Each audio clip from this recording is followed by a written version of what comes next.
We are now going to look at DNA and the importance of studying and understanding DNA, specifically in terms of disease inheritance. This is the representation of inheritance of genes. Here we see the cells of the parents, and we are representing only the chromosomes that carry the genes which we are concerned with. So let's say this is chromosome 2. Every parent has 2 copies of it. In chromosome 2, there is a gene that might carry the healthy allele, which in this case is the white one, or an allele with a mutation that causes it to have a disease, which is the red one. Now, don't worry about all of these definitions for now. This is just to get an idea on the importance of looking at DNA. Throughout the next few chapters, you will see all of the definitions in detail.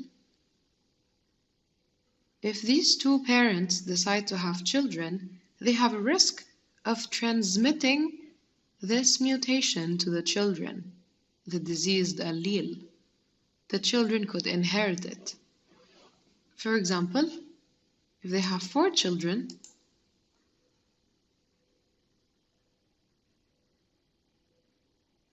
this is meiosis, the process of generating the gametes that will be transmitted to make the zygote, which is the child. This is the first child. This child has only 2 healthy alleles and not the diseased allele. The second one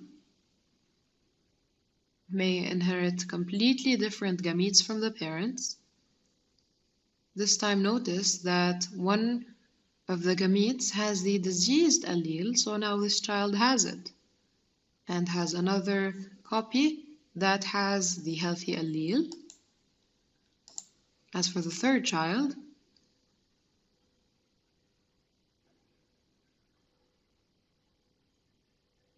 they might not even take the diseased allele and be completely healthy like the first child. And finally, the fourth child